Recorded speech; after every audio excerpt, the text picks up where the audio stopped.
Salam hormat, salam selamat dan menyelamatkan.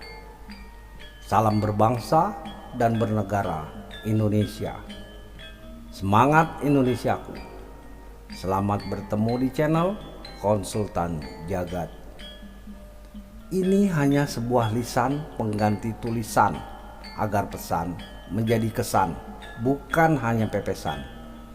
Dari sepenggal wawasan warisan budaya leluhur Nusantara, bangsa Indonesia.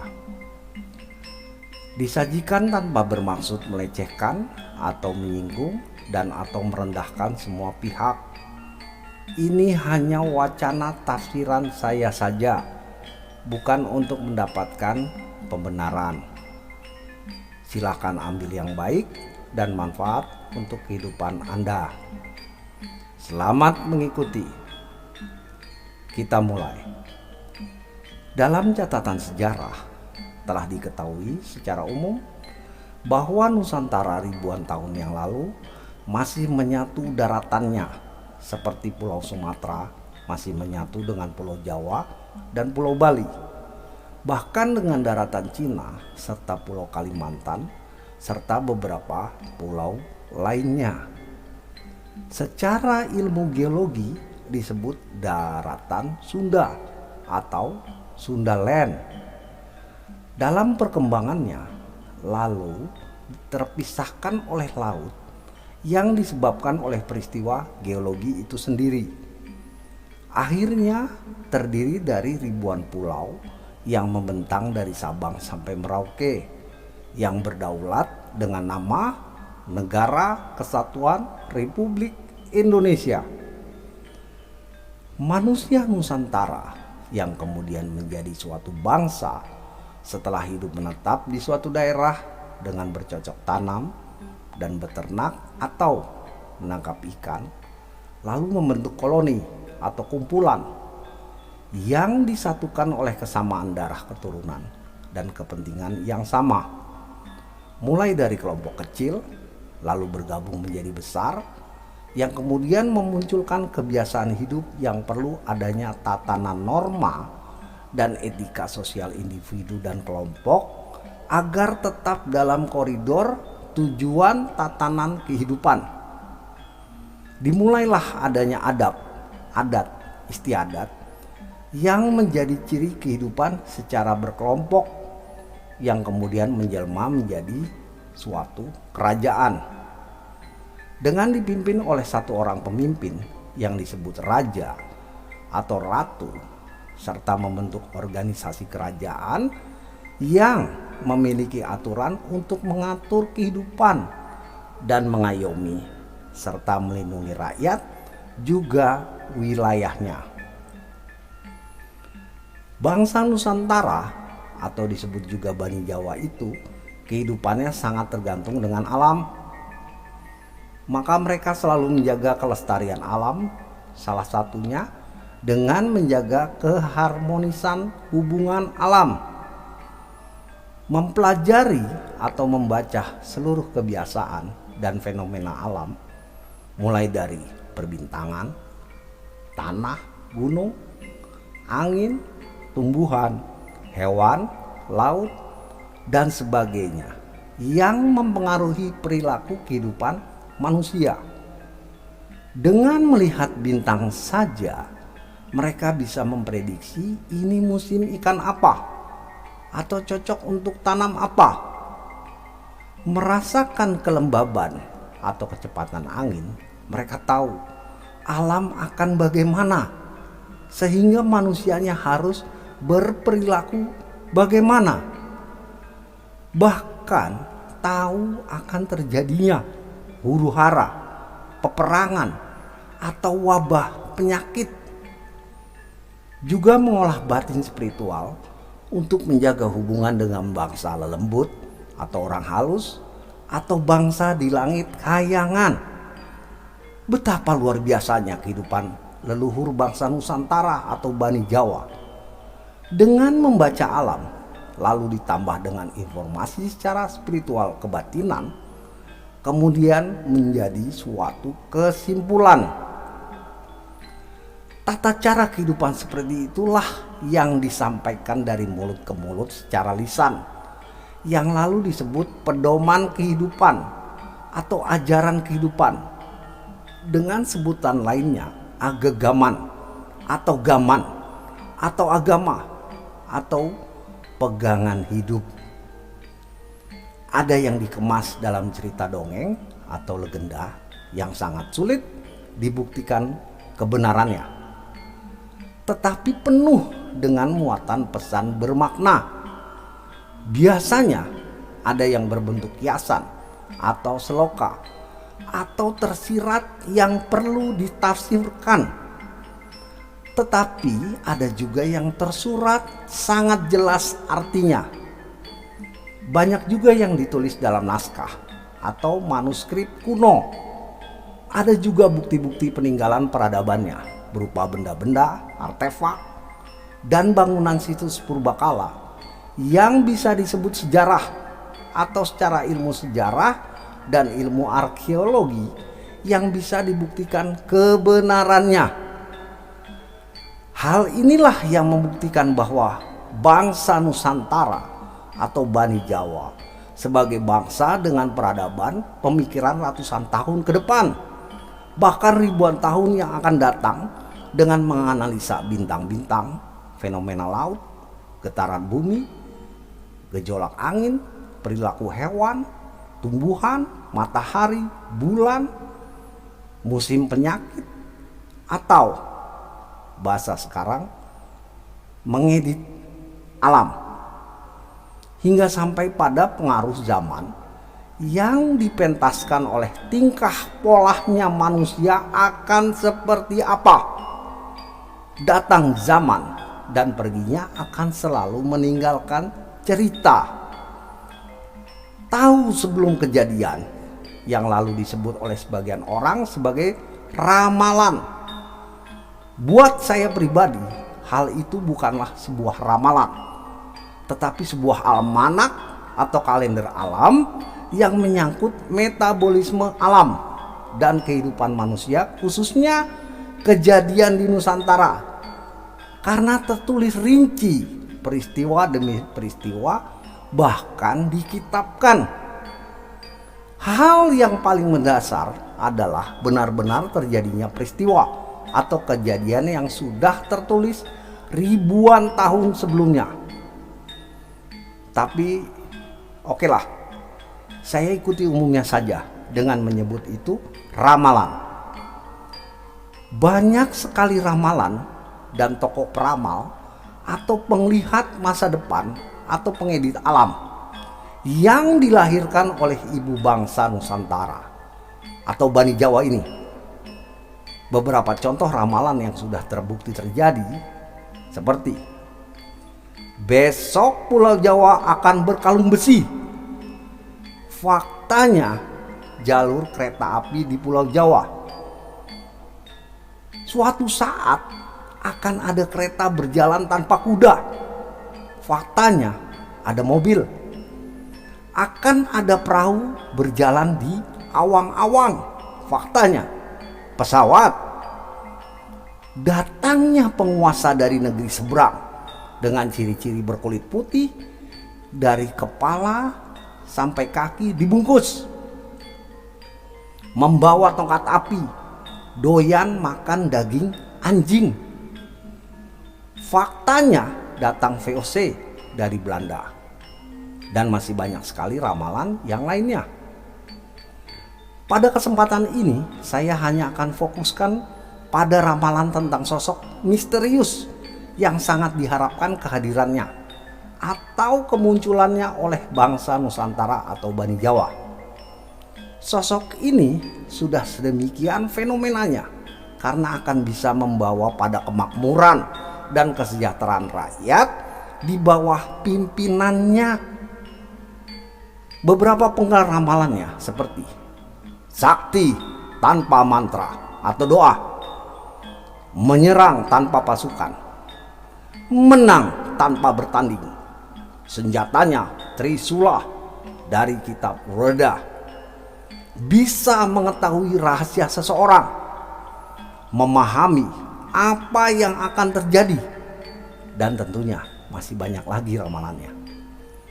Sosok ini masih tersembunyi atau masih menjadi rahasia sesuai dengan adanya pesan ramalan bahwa masih sembunyi di tempat terang. Sosok ini bernama Satrio Piningit atau Ratu Adil. Banyak yang mencoba mencarinya dengan berbagai cara pendekatan, terutama dengan cara spiritual, agama, adat, atau kombinasi keduanya. Hasilnya semua masih buram atau abu-abu dengan berbagai alasan, terutama karena saat ini belum waktunya. Bahkan 91 tahun yang lalu, yaitu pada tanggal 2 Desember tahun 1930 di Gedung Pengadilan Negeri Bandung, Soekarno membacakan pledoinya yang terkenal sebagai Indonesia Menggugat. Soekarno saat itu menjabat sebagai pemimpin redaksi majalah Pikiran Rakyat, dituduh melakukan makar terhadap pemerintah kolonial Belanda. Soekarno menyampaikan pledoinya dengan mengutip ramalan Prabu Joyoboyo yang menurutnya ramalan itulah yang berhasil membangkitkan semangat dan harapan rakyat. Kutipan pledoinya, kenapa hingga saat ini Jayabaya membangkitkan harapan rakyat? Tidak ada alasan lain selain karena rakyat menangis, menunggu dengan yakin demi keselamatan mereka. Seperti seseorang yang hidup di kegelapan, yang tak pernah menyerah untuk menunggu dan berharap. Setiap jam, setiap menit, setiap detik, kapan matahari akan terbit? Silahkan pertimbangan Tuan Hakim.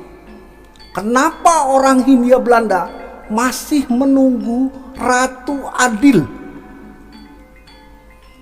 Seorang pemimpin besar dan presiden pertama Republik Indonesia juga meyakini tentang ramalan Satrio Piningit atau Ratu Adil, yang bahkan digunakan dalam pembelaannya saat di pengadilan. Cobalah direnungkan ramalan sembunyi di tempat terang. Pada umumnya sembunyi itu di tempat gelap agar tidak terlihat. Tetapi ini sembunyi di tempat terang yang mudah terlihat. Kalau tidak terlihat, maka hanya satu alasannya, yaitu mata kita yang gelap atau digelapkan. Saya juga mencari sosok Satrio Piningit dengan cara pendekatan fakta yang bukan dengan cara spiritual kebatinan. Sudut pandang realita berdasarkan kenyataan dan mengutip serta menafsirkan beberapa kalimat ramalan, lalu membandingkan yang ada, lalu berkesimpulan. Kita belok dulu sebentar. Ciri dasar sebuah negara yang saya dapat dari pelajaran sekolah: satu, punya wilayah darat, laut, dan udara. Dua, punya rakyat. Tiga, adanya pemerintahan, adanya lambang negara yaitu bendera, adanya undang-undang rakyat dan sistem pemerintahannya. Rakyatnya mempunyai kesamaan dan kepentingan dasar bernegara atau mempunyai visi dan misi yang sama. Pertanyaannya, apakah ada sebuah negara tanpa punya wilayah,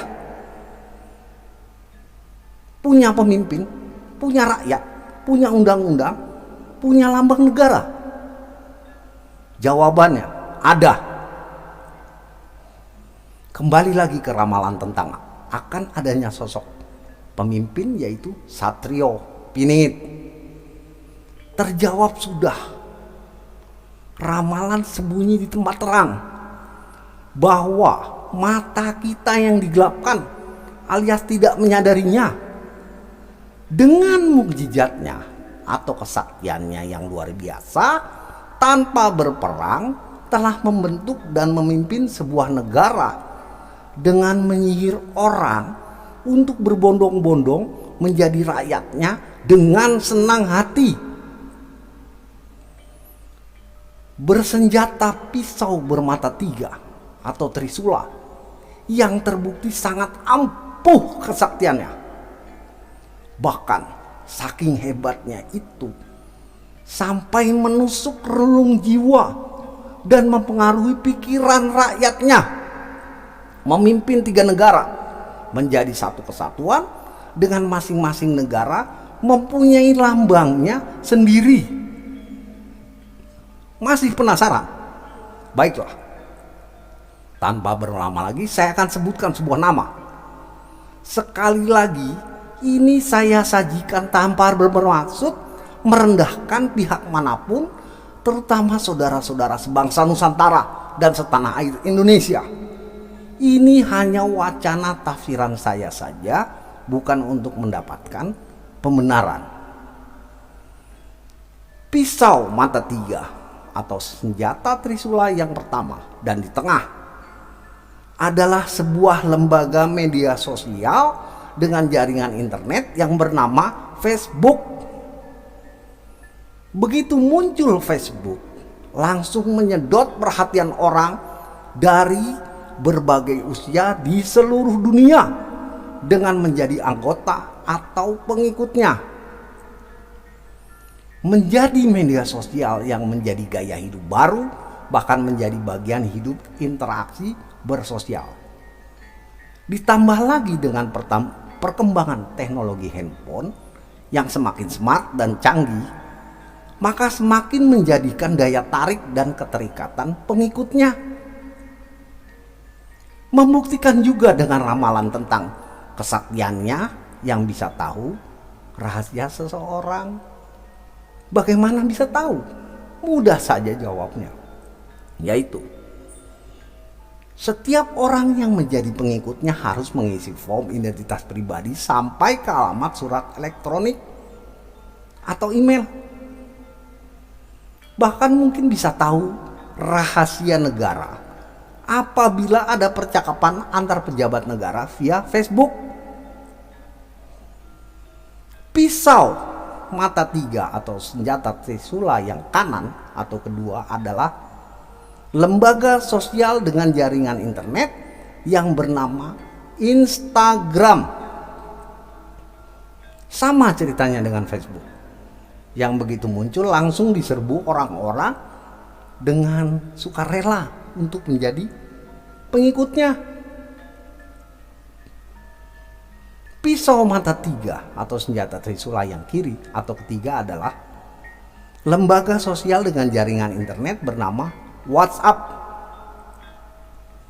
Ini lebih dahsyat lagi karena lebih banyak lagi pengikutnya atau penggunanya. Facebook, Instagram, dan WhatsApp pemiliknya satu atau pemimpinnya atau presidennya satu orang yang bernama Mark Zuckerberg, warga negara Amerika. Seorang anak muda yang belum berusia 40 tahun membentuk lembaga lintas suku, ras, agama, bangsa. Bahkan dengan kesaktiannya melintas batas wilayah negara-negara konvensional yang ada. Bisa dibilang lembaga negara tanpa punya wilayah darat, laut, dan udara. Punya pemerintahan serta undang-undang atau aturan sendiri. Punya lambang negara sendiri. Rakyatnya adalah pengikutnya atau anggotanya yang saat ini berjumlah kira-kira 3 miliar lebih. Hebatnya, semua rakyatnya dengan senang hati bergabung, yang bahkan rela merogoh kocek untuk membayar kepada negaranya agar tetap eksis atau diakui sebagai rakyatnya. Selamat kepada Mas Mark Zuckerberg. Anda telah memenuhi kriteria atau ciri-ciri dari sebagian ramalan bangsa Nusantara atau Bani Jawa, khususnya sebagian dari ramalan Prabu Joyoboyo. Akan muncul seorang pemimpin yang dengan kesaktiannya memimpin begitu banyak orang yang bernama Satrio Piningit. Apa mungkin Mas Mark Zuckerberg itu Satrio Piningit? Bisa jadi Mas Mark Zuckerberg adalah Satrio Piningit edisi bangsa Amerika. Mungkinkah akan muncul edisi bangsa Nusantara yang lebih hebat lagi atau lebih sakti lagi dari Mas Mark Zuckerberg? Sadarkah kita sebagai rakyatnya Mas Mark Zuckerberg, sebagai pemakai lembaga sosial Facebook, Instagram, dan WhatsApp, rakyat yang dengan senang hati membayar demi kejayaan dan kesejahteraan negaranya? Sadarkah kita telah mengangkat pemimpin atau presiden tanpa pemungutan suara? Sadarkah kita sebagai rakyatnya sekaligus produknya dan sekaligus konsumennya atau bayarnya? Antara presiden dan rakyatnya sama-sama diuntungkan. Presiden diuntungkan dari uang rakyatnya, dan rakyatnya diuntungkan karena terpenuhinya tuntutan hidupnya dengan fasilitas dari presidennya. Rakyatnya disatukan oleh persamaan visi, misi, dan kepentingan. Jadi sebuah ramalan atau kenyataan bahwa suatu saat akan ada kotak di setiap rumah yang bisa muncul orang. Ternyata itu pesawat televisi.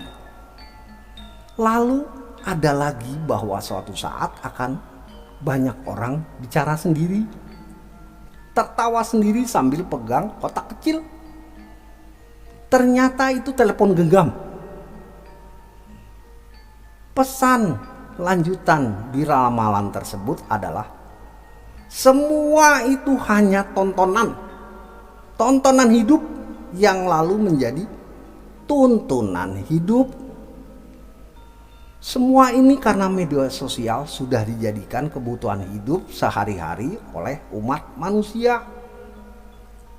Sebuah tuntutan kehidupan zaman yang sulit dihindari. Tinggal bagaimana menyikapinya dengan bijak. Jangan sampai terjadi dalam pepatah leluhur yang berbunyi, malang tak dapat ditolak, untung tak dapat diraih. Dunia dalam genggaman telepon genggam Anda, atau Anda dalam genggaman dunia. Terima kasih.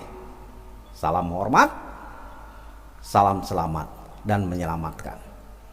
Semangat Indonesiaku.